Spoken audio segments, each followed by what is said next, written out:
Oui, bonjour. Oh mon Dieu, cela fait déjà maintenant 10 ans que je suis ici en Nagawa, oui? D'accord, d'accord, avec plaisir, avec plaisir.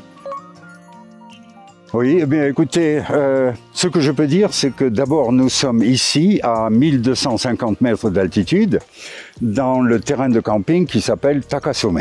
Et Takasome est un terrain de camping qui se trouve à Nagawa, une localité de Matsumoto, à peu près à 35 km, à peu près 1 heure en voiture du centre de Matsumoto.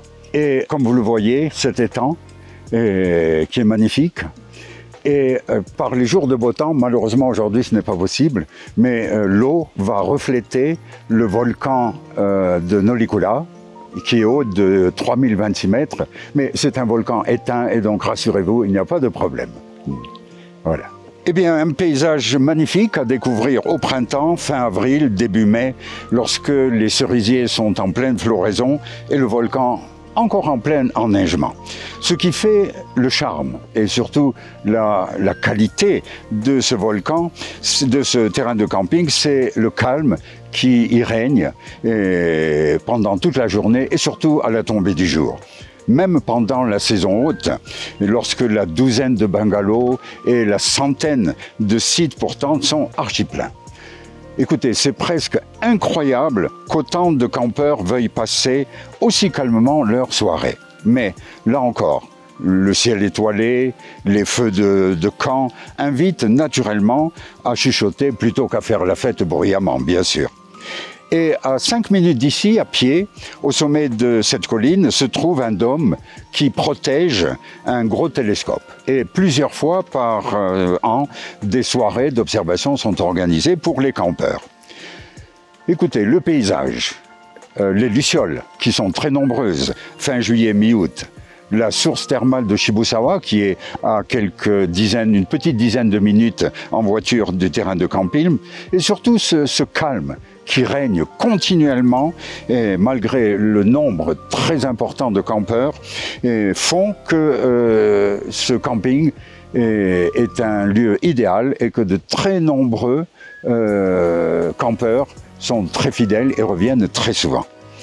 Et je vous recommande vivement, si vous voulez vous retrouver en pleine nature à seulement 1 heure de Matsumoto. Eh bien, en 4e position, eh bien, je tiens absolument à vous recommander un lieu qui se trouve à une petite cinquantaine de kilomètres de Matsumoto, à l'ouest de Matsumoto. C'est un lac qui s'appelle le lac Taisho. Et donc, le lac Taisho, la raison de ce choix, c'est tout simplement un tableau spectaculaire d'un lac qui a été formé en 1915 par l'éruption d'un volcan tout proche, le volcan Yakedake, et le glissement de terrain très important qui s'en est suivi. Et en arrière-plan, eh bien, nous avons les contreforts du massif montagneux Hodaka. Et le lac Taishoike est célèbre pour la clarté de ses eaux qui, très souvent, réfléchissent d'un côté le mont Yakedake, ce volcan encore quelque peu actif, et de l'autre côté, la magnifique vue de l'imposant massif Hodaka. Et autour de ce lac, plusieurs promenades très faciles, bien balisées, offrent des points de vue spectaculaires pour les visiteurs et les photographes. La flore et la faune sont très riches et avec un peu de chance, vous pourrez même rencontrer quelques macaques japonais. Au bout d'1 heure de marche facile, vous arriverez à Kamikochi, le point de départ des promenades, mais aussi des grandes randonnées de haute montagne dans le massif Hodaka. Du pont Kappabashi, qui relie les 2 berges de la rivière Azusa, vous pourrez admirer ce majestueux massif Hodaka, à découvrir et visiter en toute saison, et même en hiver, à condition de vous faire accompagner d'un guide ou de faire partie d'une cordée de 3 ou 4 randonneurs chevronnés. À 1 heure de marche de Kamikochi se trouve l'étang de Myojin-ike, au bord duquel se trouve un petit sanctuaire shinto ainsi qu'une auberge pittoresque où vous pourrez déguster des poissons de rivière grillés au charbon de bois. Lorsque vous viendrez à Matsumoto, eh bien, visitez bien sûr le célèbre château de Matsumoto, mais quand même planifiez une journée d'excursion pour découvrir et admirer le lac Taishoike et le mont Hodaka. Vous ne le regretterez pas. Troisième position. En troisième position, je ne peux que vous recommander le massif Hodaka dont je viens de parler. C'est le massif le plus imposant et le plus spectaculaire de tous les massifs montagneux du Japon. Et vous êtes un alpiniste, un grimpeur, vous faites de la randonnée, n'hésitez pas une seconde de plus, préparez votre sac à dos et partez immédiatement. Les paysages que vous pourrez découvrir du haut de ce massif valent bien les 10 heures de montée et nulle part au Japon vous ne trouverez une randonnée aussi aérienne que celle qui relie ces 5 sommets. 3 routes permettent d'arriver au sommet de la 3e plus haute montagne du Japon, Okuhodaka. L'une est réservée aux habitués des grandes et hautes randonnées, avec quelques passages vertigineux, la deuxième aux randonneurs avec de bons mollets. Et la troisième offre un sentier facile à ceux qui pourront marcher pendant plus de 10 heures.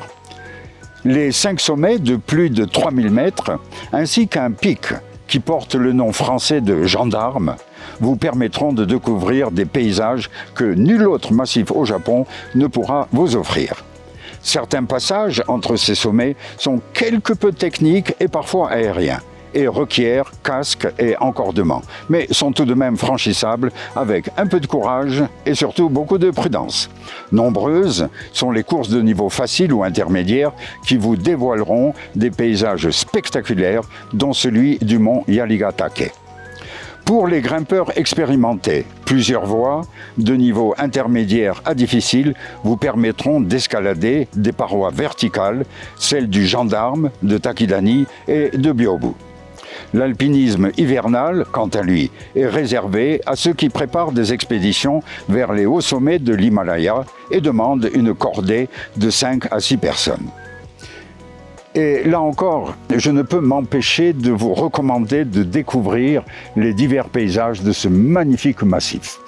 Et c'est une destination absolument incontournable pour ceux qui désirent faire une randonnée à plus de 3000 mètres d'altitude. Écoutez, la deuxième place revient sans aucune hésitation à Utsukushigahara. Et Utsukushigahara, et la traduction littérale, c'est tout simplement beau plateau. Et à 35 km à l'est de Matsumoto, à un peu plus d'une heure en voiture de la gare de Matsumoto, vous allez découvrir le plus haut et le plus beau plateau du Japon. Et tout simplement. À 2000 mètres d'altitude, il offre un panorama à 360 degrés et à couper le souffle.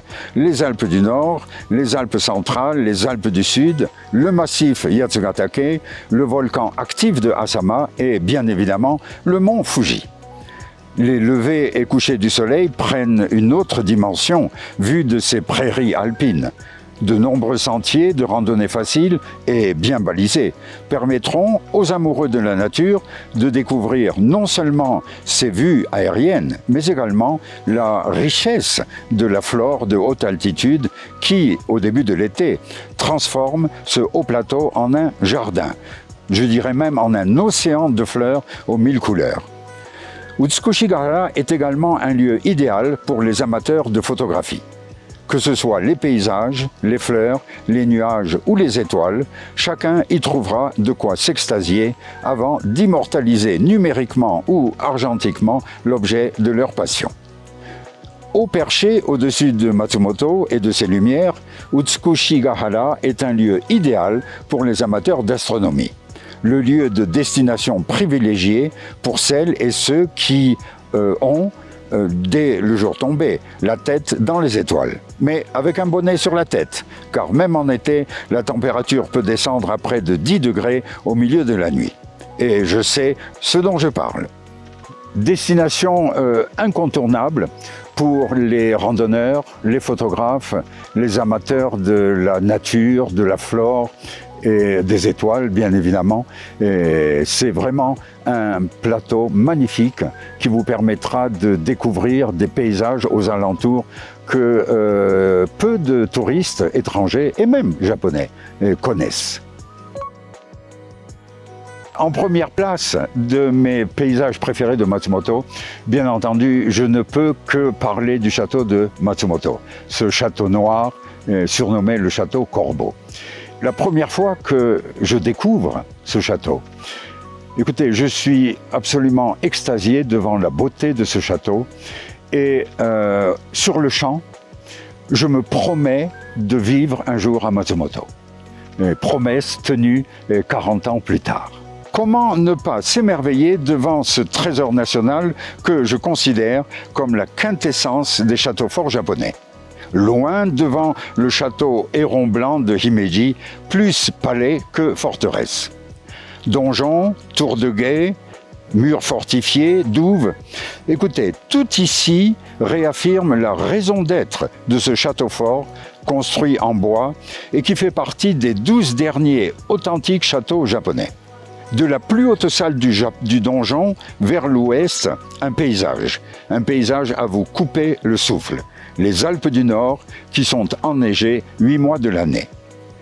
Visitez ce château fin avril lorsque les cerisiers sont en pleine floraison, vers la mi-octobre lorsque les arbres et les montagnes aux alentours prennent des couleurs automnales, en été aussi bien évidemment, mais alors vous devrez partager le château avec 1000 autres touristes sous une chaleur presque étouffante.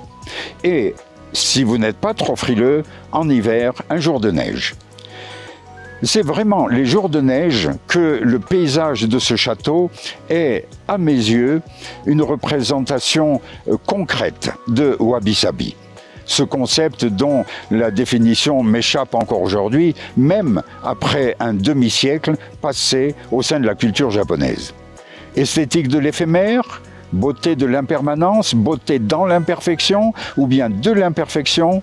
Écoutez, moi je dirais moins académiquement, simplicité rustique et authentique.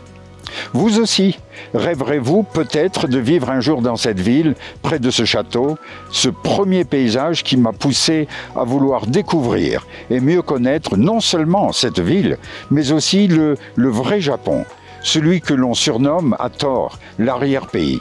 Car cet alter nipponeka, cet autre Japon, est en réalité l'essence même de ce pays. Et donc lorsque vous viendrez visiter l'archipel du soleil levant, il faut absolument que vous mettiez Matsumoto dans votre itinéraire. Vous ne le regretterez pas, Matsumoto vous offrira ces magnifiques paysages dont je viens de vous parler et vous permettra de garder de votre séjour au Japon un souvenir inoubliable.